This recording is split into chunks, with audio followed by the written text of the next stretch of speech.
Ano ang 7 selyo, 7 trompeta at 7 mangkok sa aklat ng pahayag?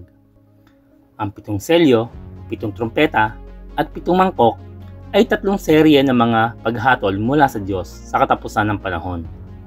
Ang mga paghatol ay lalong lumalala at mas mapangwasak habang umuusad ang mga panahon ng pagtatapos. Ang 7 selyo, trompeta at mga mangkok ay konektado sa isa't isa. Ipinakikilala na ika-7 selyo ang 7 trompeta, pahayag 8:1-5, at ipinakikilala ng ika-7 trompeta ang 7 mangkok, pahayag 11, 15-19, 15:1-8.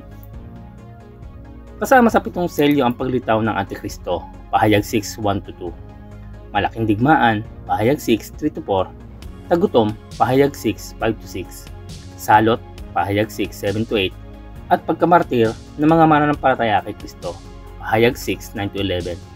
Isang mapangwasak na lindol ang nagdudulot ng kakilakilabot na pagkasira, pahayag 6:12-14.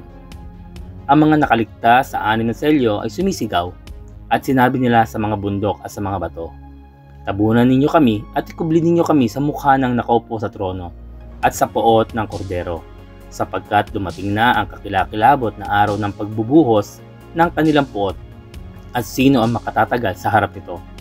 Pahayag 6:16-17. Ang ika-7 selyo ay nagpapakilala sa 7 paghuhukom ng trompeta. Kasama sa mga trompeta ang batong yelo at apoy na sumisira sa karamihan ng mga halaman sa mundo, pahayag 8:7.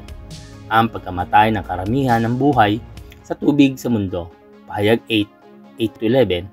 Ang pagdidilim ng araw at buwan, pahayag 8:12. Isang salot ng demonyong balang upang patayin o pahirapan ng mga taong di ligtas, pahayag 9:1-11. Demonyong hukbo na pumatay sa ikatlong bahagi ng sangkatauhan, pahayag 9:12-21. Ang ika-7 trompeta ay tumawag sa 7 anghel na nagdadala ng 7 mangkok ng poot ng Diyos, pahayag 11, 15-19, 15:1-8.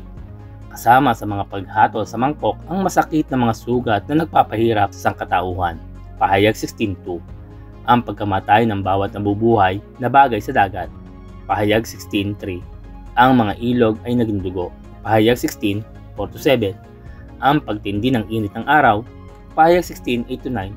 Malaking kadiliman at pagtindi ng mga kirot, pahayag 16:10-11.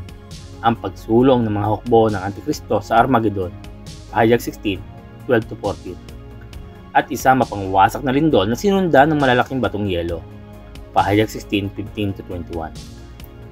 Magkakasama, ang mga selyo, trompeta at mangkok sa huling panahon ay binubuo ng dakilang araw ng poot ng Diyos, pahayag 6:17, at nagsisilbing paghatol sa kaharian ng kasamaan ng Antikristo.